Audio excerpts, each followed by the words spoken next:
चले आओ,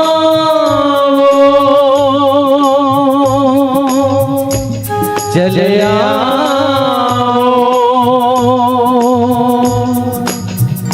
चले आओ, गोविंद चले आओ, गोपाल चले आओ, गोविंद चले आओ, गोपाल चले आओ, गोविंद चले आओ, गोपाल चले आओ, गोविंद चले आओ, गोपाल चले आओ, गोविंद चले आओ, गोपाल चले आओ, मेरे मुरलीधर माधव नंदलाल चले आओ, गोविंद चले आओ, गोपाल चले आओ, गोविंद चले आओ, गोपाल चले आओ।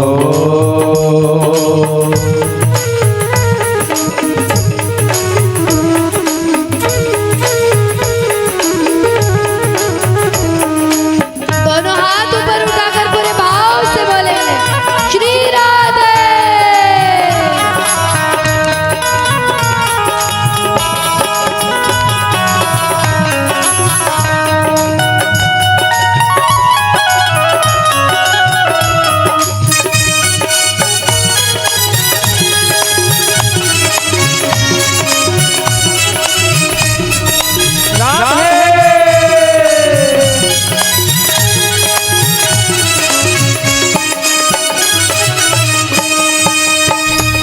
आँखों में बसे हो तुम, धड़कन में धड़कते हो, आँखों में बसे हो तुम, धड़कन में धड़कते हो, आँखों में बसे हो तुम, धड़कन में धड़कते हो, आँखों में बसे हो तुम, धड़कन में धड़कते हो, धड़कन में धड़कते हो, कुछ ऐसा करो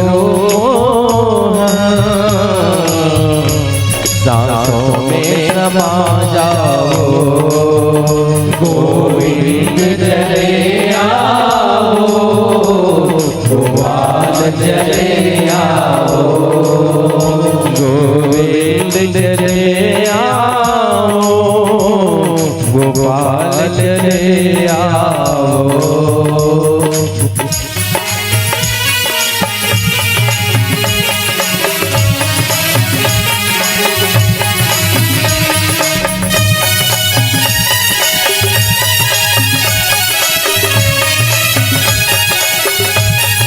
हरि बोल।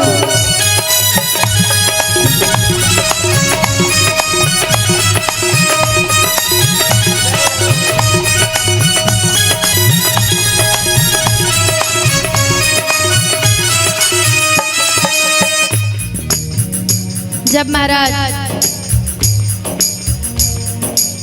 कौरवों की सभा में मां द्रौपदी का चीरहरण हो रहा था, जब दुशासन ने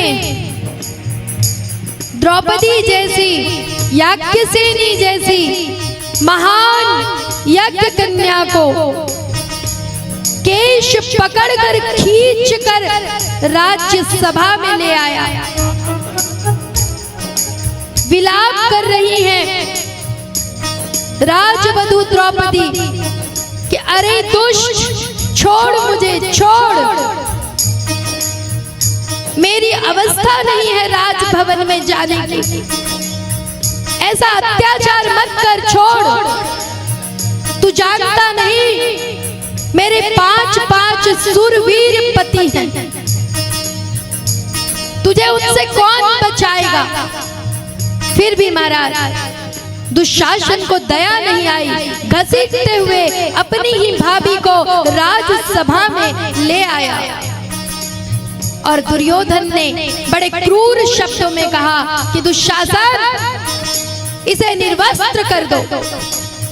और महाराज वो दुष्ट द्रौपदी जी के याज्ञसेनी के चीर को खींचने लगा, उनके वस्त्र का हरण करने लगा। तब द्रौपदी जी सर्वप्रथम अपने पतियों की ओर निहारती है। उन्हें लगता है कि ये सूरवीर पति, ये अर्जुन जो गांडीवधारी है, ये धर्मराज युधिष्ठिर जो साक्षात धर्म का रूप है, इनमें से कोई तो उठो, मेरी रक्षा करो। अब महाराज उन्हें क्या पता कि इन 5 पतियों ने ही उन्हें दांव पर लगाया है और दास बनकर उस सभा में बैठे। जब पतियों ने अपने नजरों को झुका दिया तो याज्ञसेनी ने उस भरे हुए राज्य सभा की ओर देखा कि मेरे ससुर जी बैठे हैं, मेरे दादा ससुर बैठे, ऐसे सूरवीर भीष्म पितामह बैठे, द्रोणाचार्य बैठे, कृपाचार्य बैठे हैं। सबकी ओर आर्त दृष्टि से निहारती हुई द्रौपदी कहती है, किसी को तो दया आए, किसी को तो यह अन्याय दिखे, किसी का तो शस्त्र उठे, आप मेरी रक्षा करो, मैं आपकी बहू हूँ, इस परिवार की वधू हूँ। पर महाराज उस समाज को भी द्रौपदी जी की वो वेदना सुनाई नहीं पड़ी।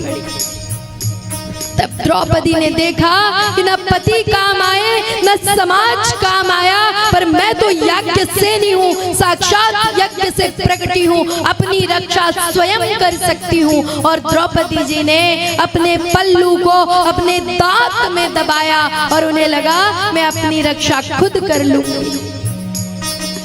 पर महाराज जैसे ही दुशासन ने जोर लगाकर वो पल्लू खींचा, दांत से पल्लू छूट गई और द्रौपदी को लगा अब तो बस मैं निर्वस्त्र हो जाऊंगी, मेरी सारी लज्जा चली जाएगी। तब द्रौपदी को ध्यान आया कि अरे जब खुद का आत्मविश्वास भी काम ना आए, अपना शरीर का भान भी ना रहे, तब एक ही याद, एक ही स्मरण होता है। द्रौपदी ने दोनों हाथ उठाया महाराज और हाथ उठाकर कहा, हे गोविंद मेरी रक्षा करो, हे द्वारिकाधीश मेरी रक्षा करो। जब इस प्रकार द्रौपदी ने पुकारा है ऐसे आर्द्र भाव से, तो सुनिए आगे भगवान क्या कहते हैं और कैसा भाव भक्त के मन में प्रकट होता है। तेरे दर्शन को मेरे नैन तरसते हैं, तेरे दर्शन को मेरे तरसते हैं, तेरे दर्शन को मेरे नैन तरसते हैं, तेरे दर्शन को मेरे नैन तरसते हैं, मेरे नैन तरसते हैं। है मेरी मोह अब और सावो, गोविंद चले आओ, गोपाल चले आओ, गोविंद चले आओ, गोपाल चले आओ, गोविंद चले आओ, गोपाल चले आओ।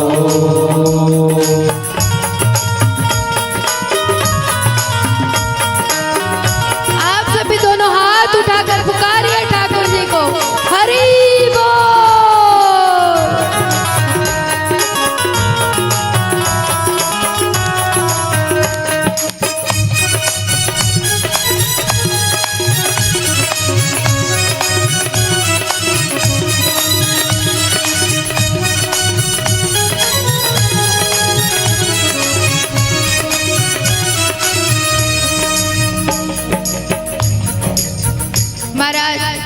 द्रौपदी जी का भाव कैसा था कि ठाकुर जी अब बस चले आओ, और शबरी मैया का भाव कैसा था, अवस्था हो चली थी, पूरा समाज हंसी कर रहा था कि अब बस तेरे राम नहीं आएंगे, पर आर्त भाव से अपने गुरु के वचन पर विश्वास रखते हुए अटल रूप से एक ही अनन्य भाव से सबरी जी कहती है कि राम अब तो चले आओ, हे राम अब चले आओ, क्योंकि यदि अब भी तुम नहीं आओगे तो मेरी जगह साई होगी, मेरा तो कुछ नहीं जाएगा, ये संसार कहेगा बड़ी भक्तन बनती थी, पर भक्त के पुकारने पर भी भगवान नहीं आए। सुनिए भक्त का भाव क्या है। एक सरल जमाने से प्रभु हमने लगाई है, एक सरल जमाने से प्रभु हमने लगाई है, एक सरल जमाने से प्रभु हमने लगाई है, एक सरल प्रभु हमने लगाई है, प्रभु हमने लगाई है, या हमको ला लो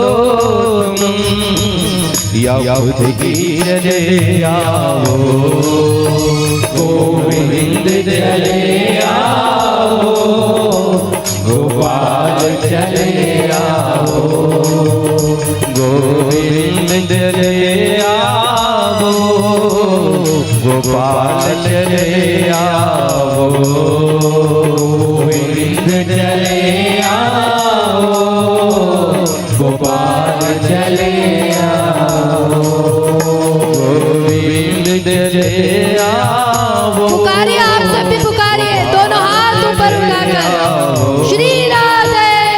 गोविंद चले आओ, गोपाल चले आओ, गोविंद चले आओ, गोपाल चले आओ, मेरे मुरलीधर माधव नंदलाल चले आओ, गोविंद चले आओ, गोपाल चले आओ, गोविंद चले आओ, गोपाल चले आओ, गोविंद चले आओ, गोपाल चले आओ, गोविंद चले आओ, गोपाल चले आओ,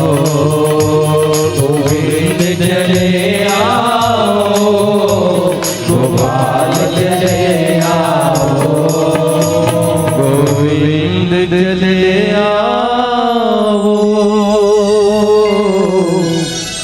गोपाल चले आओ।